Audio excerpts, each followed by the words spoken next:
gods and goddesses? Kung ayaw niyo magbanggit ng Christmas, huwag kayo magbanggit ng Monday. Because Monday is coming from the Greek word moon, luna. Thursday, coming from the Greek gods Thor, the god of thunder. Ay, parang walang gusto mag-amen. See? Masyado tayo skeptical. But why we celebrate Christmas? It's not because of Christmas per se. We celebrate Christmas because Galatians chapter 4 verse 4, it says, in the appointed time, ipinanganak ang Messiah para sa kaligtasan ng lahat ng naniwala at nanampalataya sa Kanya. Palakpakan niyo ang Diyos! Nagdidebate pa kung i-celebrate ang Christmas o hindi. Now, let's talk about Christmas. Humupa na po si Pastor. Sa sobrang busy natin, nakalimutan natin na Pasko na pala. Pwede bang batiin mo ang iyong katabi, hawakan mo at sabihin mo, maligayang Pasko.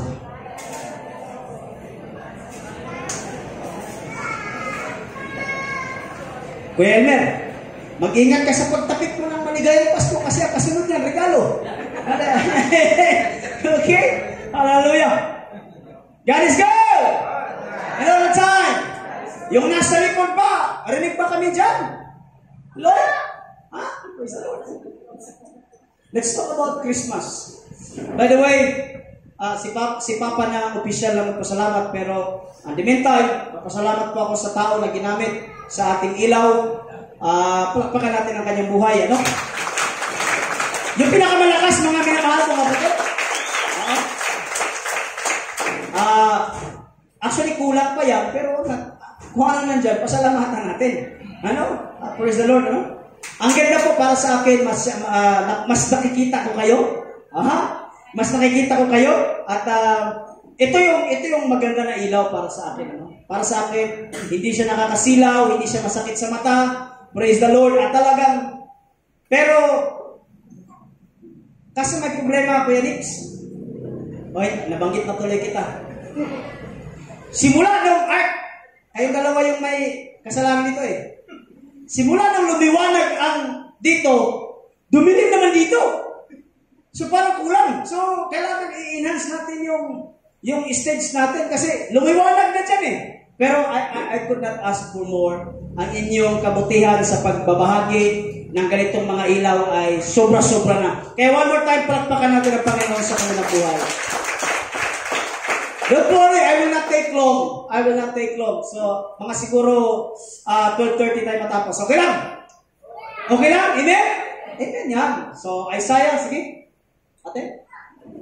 Isaiah chapter 9 verse 6. For to us a child is born. To us a son is given. And the government shall be upon his shoulders.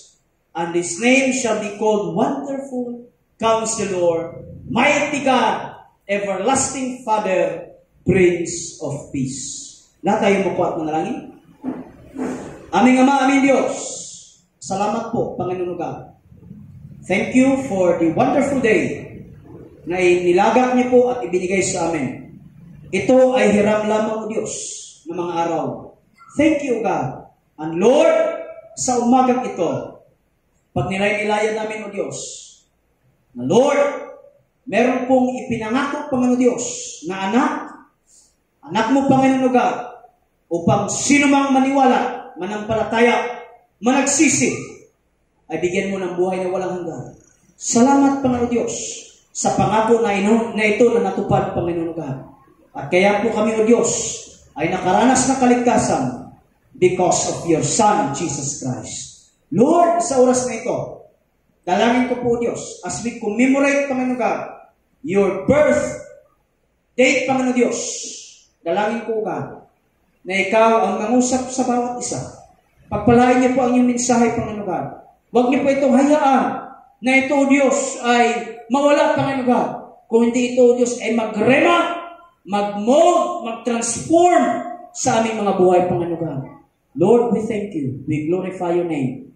This is my prayer in the name of our Lord Jesus. Everybody says, Amen and Amen. Palakpakan natin ang Diyos. Give praise the Lord sa ating tahanan. Amen? Palakpakan natin ang Diyos. Hallelujah. Let's talk about Christmas. Let's talk about Christmas. One more time, Isaiah chapter 9 verse 6. Pwede ba kayo ang magbasa ng malakas? 1, 2, 3, go!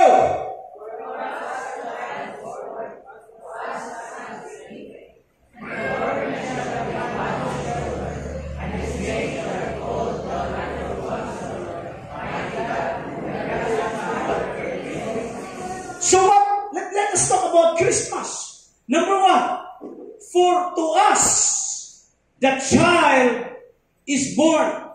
By the way, this prophecy from Isaiah to Jesus, it took 500 years para ito ay matupad. Galatians chapter 4 verse 4, in the appointed time, 2024 years ago, natupad ang propesiya ni Isaiah na naisilang ang anak. At dahil sa anak na yun, tayo ay nagkaroon ng kaligtasan. And His name is Jesus Christ. Can I hear amen? Pero nakaprophesy na yan ni Prophet Isaiah. Verse 5 natin. For to us a child is born. Now, dito muna tayo sa na may pula. For to us a child is born. At the next slide. You need to understand. Sige, next slide. You need to understand that Jesus is for everyone.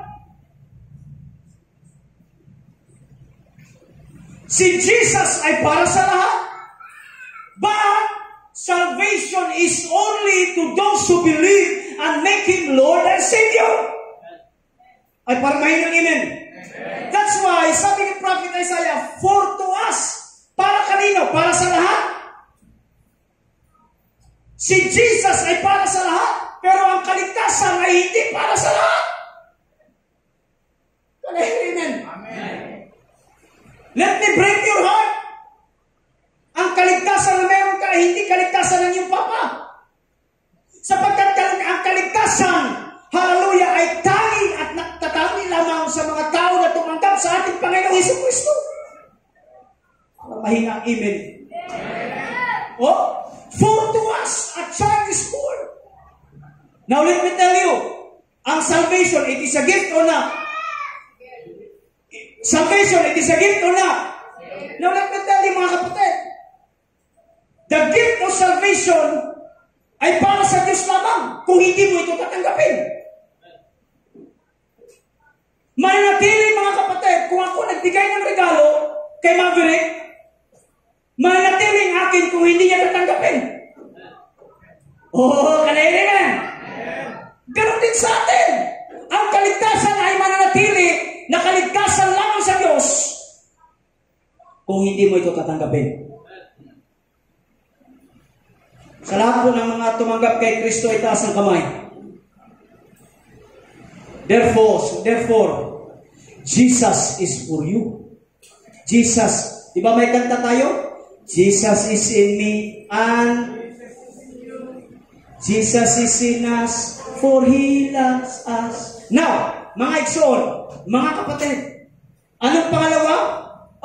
Yung for the child is born. For to us, a child is born. Ibinigay sa atin ang bugtong na anak. Matthew 1:23. Dahil meron kang Kristo sa buhay, meron kang Jesus sa buhay, dumating 2024 years ago, Kuya Ray, ang pangako. At ang pangako ay ito. Next natin, Matthew chapter yan. Behold, the virgin shall conceive and bear a son, and they shall call His name Emmanuel, which means God is with us. Mga kapatid, baka hindi niyo maintindihan. Yung pangako ni Isaiah na ibibigay sa atin ang anak ng ating Panginoon, hallelujah, and His Son is Jesus Christ. Dumating po yan sa panahon ni Kristo, sapagkat siya ang Emmanuel. At dahil siya ang Emmanuel, ano ang pangako? God is with us. Ang Diyos natin ay hindi malayo. Ang Diyos natin ay hindi malayo. Ang Diyos natin ay hindi mahirap kausapin. Ang Diyos natin, mga kapatid, ay hindi nasa alapa. Ang Diyos natin is with us. Kurutin mo yung tulog na katabi mo, sabihin mo, nasa atin ang Diyos.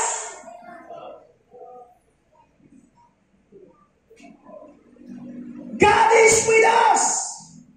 Oh! Napakasarap isipin. Nung ikaw ay umiyak, nandun ang Diyos. Nung ikaw ay masaya, nandun ang Diyos. Nung nag-aaway kayong mag-asawa, nandun ang Diyos, Mother. Hallelujah. Can I hear amen? Palakpakan niyo ang Diyos. Nandun ang Diyos. The biggest gift for us is that Jesus Christ dwelling with us.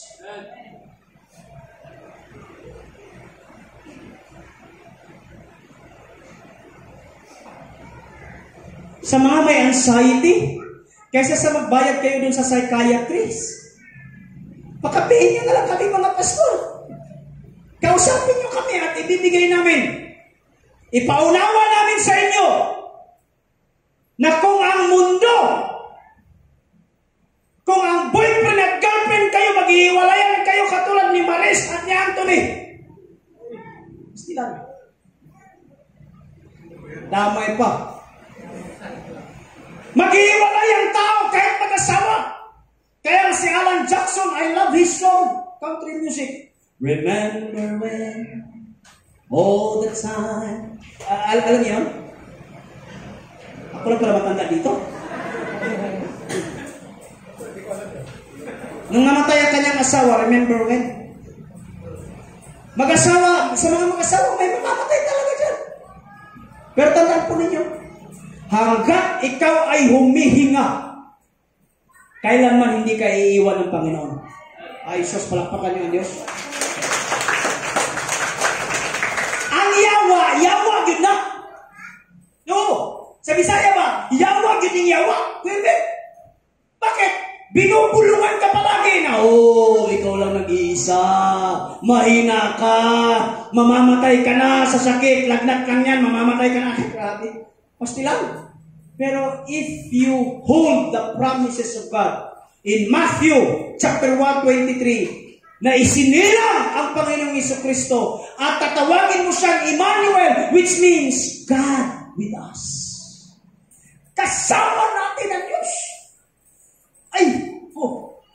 Alam niyo, anong sikreto na ni Papa, ni Pastor Jet? Isa lang.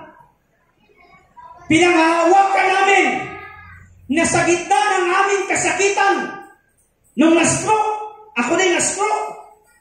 Nagka-stroke na. Pinanghawakan namin, Kuya Ray, na ang Diyos ay nasa amin. Can I hear it? Yung mga may karamdaman na katabi mo, maaaring karamdaman sa utak, sa bulsa, sa tapikin mo at sabihin mo, God is with you.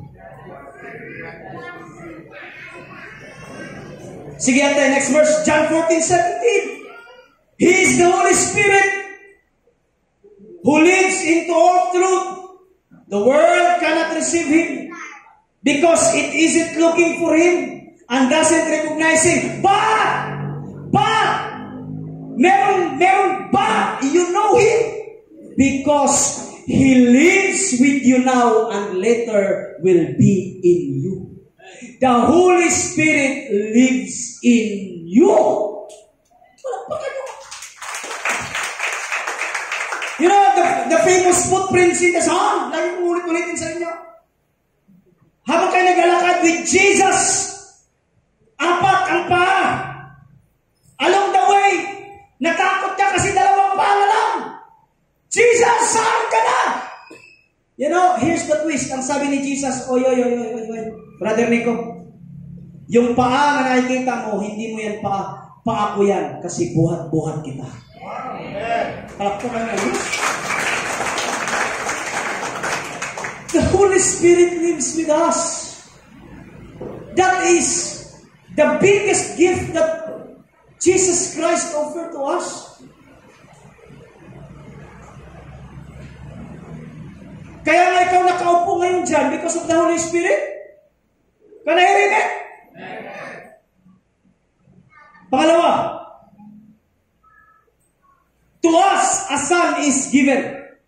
Now I'm not good sa English, Brother Steve. Pero kahit paano, nag-study naman ako kahit paano. I'm not good in English grammar. But you know the word given? Please, your eyes sa pisara. Pangalawang praise, sige ate, next verse. Isaiah 9:6. Yung may pula dyan. For to us a child is born. Pangalawa, to us a son is given. Now, given is a past participle. Nakas naman, pastor. Hindi ka lang Totoo. No. May theology dyan. Ang given, this is a past participle. Ibig sabihin, nangyari na. Tapos na. Nangyari na. Therefore, Jesus Christ, hindi lang isisilang pa, kundi ang ating Panginoong Jesucristo ay nabubuhay na bago pa siya isinilang. Because Jesus Christ ay nagdidwell na sa panahon pa lang ng Old Testament. Can I hear amen? Can I hear amen? Jesus Christ. Sa panahon, mga kapatid, na nauuhaw ang mga Israelita, Jesus Christ is the living water. Nung nagugutom ang mga Israelita, nagpaulan ng Diyos ng mana, and Jesus Christ become the bread of life. Can I hear amen? Parang mahinang amen. Nung si Jacob ay nag-struggle, hallelujah, sino ang karasling ni Jacob? Walang iba kundi si Jesus. Nung si Shadrach, Meshach at Abednego ay itinapon sa apoy.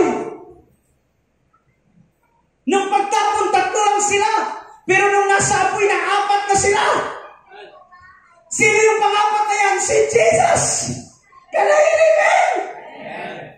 Si Jesus Christ, hallelujah, nandoon na. Verse 10.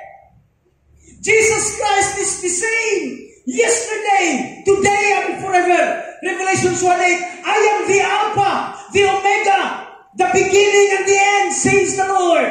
I am the one who is and always was and who is still to come, the Almighty One. Jesus Christ nandun na sa una. At ang ating Panginoon, siya ang ating future. Can I hear amen? Ano ang mensahe niya? Hallelujah. Jesus Christ is everywhere.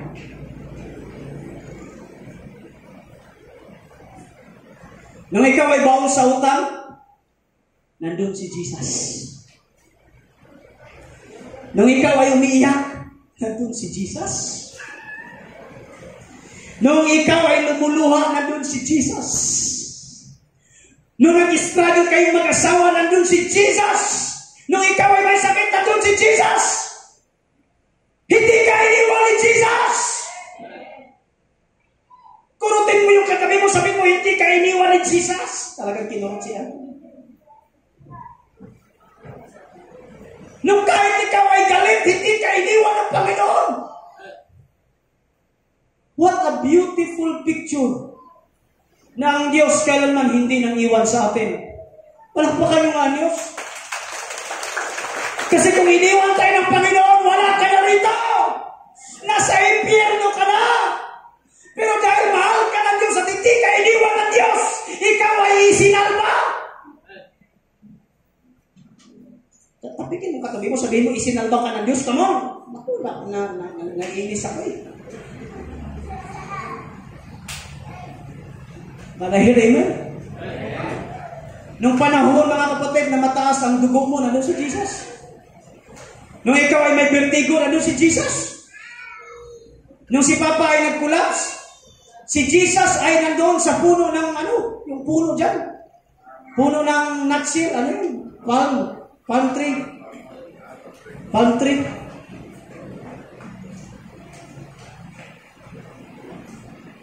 Alam niyo kung wala si Jesus sa buhay ninyo, marami na po ang umatake sa inyo na hindi niyo alam. Can I hear amen? Nasa atin si Jesus Christ. Sino pang may mga karamdaman dito? I declare na wala na yan. Why? Kasi kasama niyo si Jesus Christ. Palakpakan niyo mga Panginoon. Yung baon sa utang, yung baon sa kalugian, let me tell you guys, hindi yan magtatagal. Why? Kasama niyo si Jesus Christ. Ay, palakpakan niyo ang Panginoon. Hallelujah. Ito nakalagpas ka na sa malaking bagyo, magpapa-apekto ka sa ambon?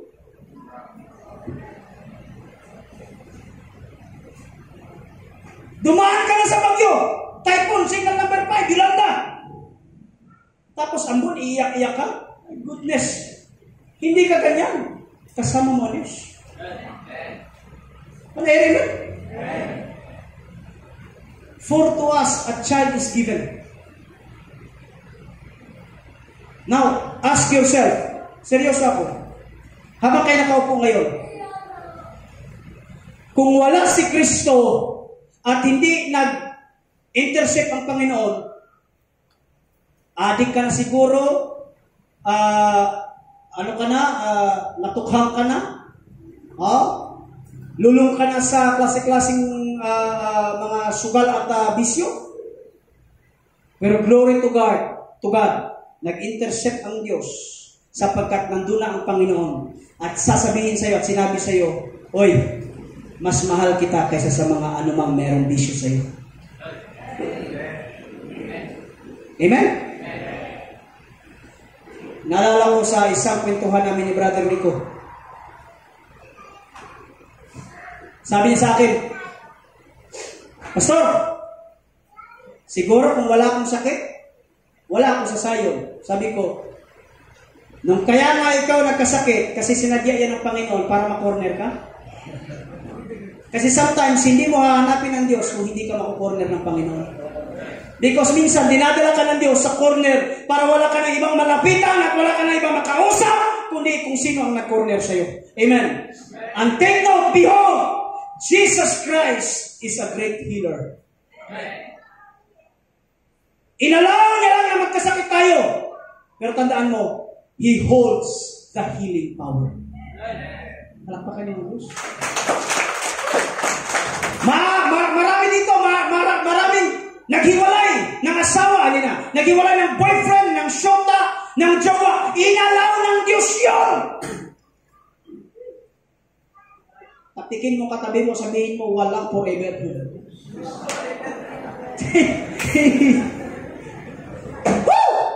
Amin ba, Lloyd? I love you, Lloyd. Praise the Lord. Praise the Lord. Hallelujah. Nandun si Jesus. Nandun si Jesus. Kung bagsak ka sa test, nandun si Jesus. Kung pasado ka, nandun si Jesus. Nandun si Jesus, mga kapatid. Hallelujah. Because ang Panginoon, He is the beginning and He is the end. And God is same yesterday, today, and forever.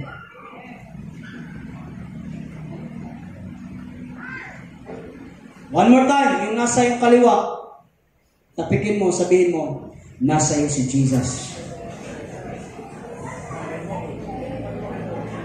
Huwag kang magngawa-ngawa. Hindi ko na alam. Pastor, hindi ko na alam. Now, let me tell you. Let me tell you the message. God will never leave you, nor forsake you. Can I hear amen? Sige. Last na slide. Last na, Pastor. Oo, last na to. O, di ba? Sabi ko, bilis lang ako. Sige, ate. For to us, a child is born. To us, a son is given. And the government shall be upon his shoulder. And his name shall be called Wonderful, Counselor, Mighty God. Kaya magbasa sa sunod. Bakit? Sige tayo, next slide. But the question is, why child? Can we all agree that God is powerful? Ay, pagmay na. Can we all agree that God is powerful? Now the question is, kung siya ay makapangyarihan, bakit hindi na lang in the blink of an eye, biglang may dumating na Jesus Christ na isang matipuno, gwapo, at makapangyarihan. Pero bakit tumaan siya sa bata? Natanong niyo yan? Pwede naman. Kasi ang Diyos ay makapangyarihan. Okay, anak, punta ka na doon. Boom! Biglang dumating si Jesus, makapangyarihan. Pero, but why? Bakit kailangan niyang dumaan sa sinapupunan ni Maria? Bakit kailangan niyang dumaan? Pastor, si Jesus ba ay nilagnat? Yes! Why, child? But why, child? Bakit bata? Bakit kailangan dumaan? Sige, ate. And sir, truly I say to you, unless you turn and become like a children, you will never enter the kingdom of heaven. Because whoever humble himself like this child is the greatest in the kingdom of heaven. Bakit naging bata si Jesus Christ? The answer is in next slide. Bakit kailangan dumaan si Jesus Christ sa pagkabata? Because He wants to feel what you feel. Para maramdaman ng Diyos ang nararamdaman mo. Ang Diyos na makapangyarihan. Hallelujah. The King of Kings and the Lord of Lords. Bumaba from the horizon. Pumunta sa atin. Nandoon sa Hebreo. Lumabas sa sinapupunan. Why? Because He wants to feel what you felt. Gustong maranasan ng Diyos ang nararanasan mo. Kaya huwag mong sabihin na ikaw lang ang nakakaramdam ng pain na yan, sapagkat yung pain na yan nararamdaman ng ating Panginoon. Palakpakan niyo ang Diyos. Yung pag-iyak ko, umiiyak ang Diyos. Woo! Yung ikaw ay nalilito, hindi nalilito ang Diyos, nandun lang ang Panginoon. Because Jesus wants to embrace humanity, to embrace suffering. Jesus wants you to know that life is a process and progress and not in a hurry. Kaya na siya dumating sa bata para magkaroon ng progress at process ang buhay. From childhood, adolescence, teens, and adulthood. Kaya hindi na siya dumaan sa senior, ha? Hindi na siya dumaan sa senior. Dumaan siya sa process. You need to understand that life is a process. You need to understand that life is a process. And life is a progress, not instant. Walang instant milyonaryo. Can I hear amen? Walang instant. Walang instant, mga kapatid. Walang instant. Walang instant. Progress. Progress. He wants you to know that He humbled Himself like a baby. Humility. And He wants you to teach what faith really is. A faith that reliable to His Father. Alam niyo, na medyo bata pa si Ali. Nang ako ay naging ama na, mas napamahal ko ang Panginoon ng sobra. Nung ako ay naging ama na, mas napamahal ako ng sobra sa Panginoon. Why? Tinuturuan ako ng Diyos sa pamamagitan ng aking anak. You know, next slide ate. This is my last slide. Dapat video kasi yan pero picture na lang. There's a video ng isang bata, no? Nung sinabi ng ama, anak, halika! Tumalon yung anak. Tumalon yung anak. Why? Because he knows. He relied his faith to his father. And that's what we call trust. Can I hear amen? Can I hear amen? Si Ali nung kabataan, pero ngayon hindi mo na mauto yan. Advance ang utak na. Si Ali nung hinahagis-hagis ko yan, hindi naman lahat, no? Pero karamihan ng bata, pag hinagis mo, bata, baby, bakit nag-i-smile? Na-try mo ba yan, brother Nico, si Tristan, nung baby pa? Bakit hindi umiyak? Hindi naman lahat, pero karamihan tumatawa. Bakit tumatawa? He is joyful because he knows sasaluin siya ng kanyang papa. Can I hear amen? Can I hear amen? Bihira lang yung bata. Kung meron man, yes, meron. Pero bihira lang. Lahat ng bata, lahat ng baby, pag inagis mo, because he knows and she knows. Because she or he put himself, her faith, doon sa kanyang papa. Woo! Can I hear amen? Nasasaluin siya. Ganon din sa atin. Kung feeling mo matutumpa ka, put your faith and trust sa ating Ama. Sapagkat ang Diyos, hindi ka hayaan na ikaw ay matumpa. Sasaluin ka, mga kapatid ko sa Panginoon. Can I hear amen?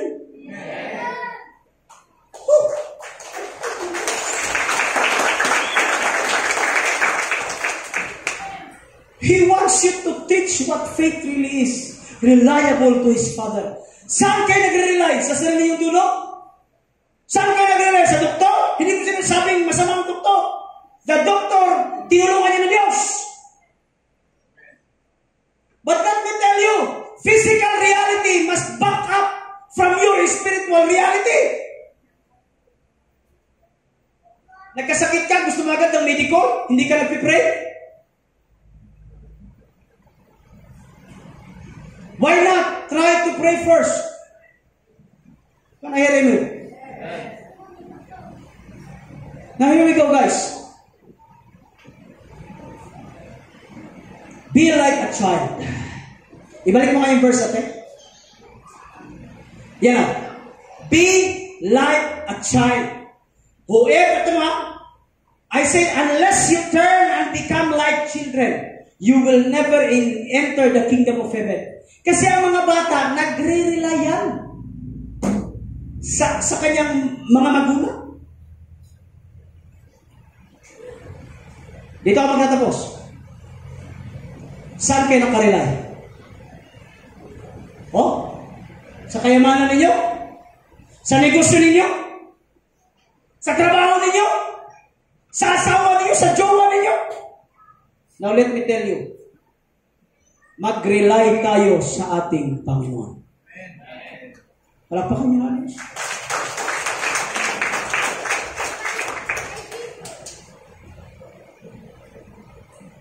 Brother Coco, yung anak mo, mag-rely yan sa'yo.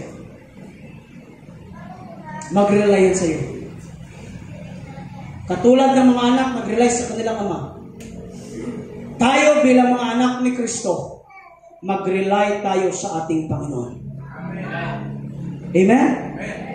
The greatest love story ever written is no other than Jesus Christ lived, died, and rose again on high. Mga minamahal kong kapatid, let us celebrate Christmas because that is the birth of Jesus Christ. Not about the date, but the essence. Mga minamahal kong kapatid, put your trust to Him only. Put your trust to Him only. Pagpalain po ang salita ng Panginoon. Palakpakan natin ang Diyos. Lahat tayo muko at manalangin. Thank you, Jesus. Thank you for reminding us that you will never leave us nor forsake us. Panginoon, salamat po. Thank you. Thank you, God.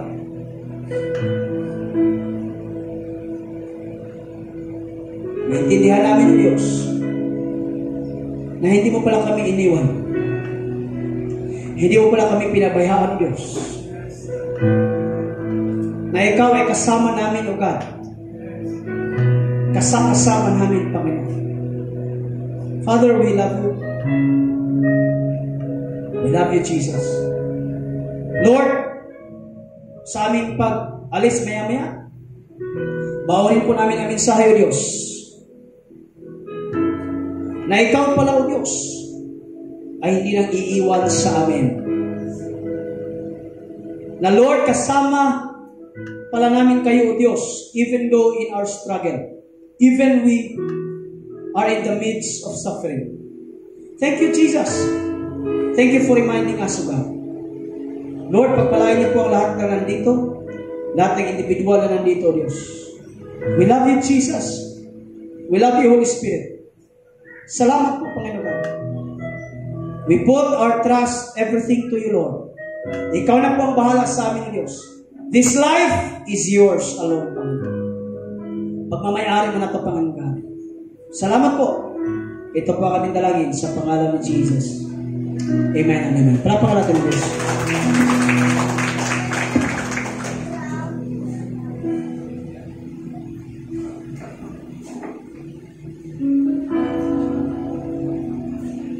Salamat po sa message ni Pastor, mga kapatid. So,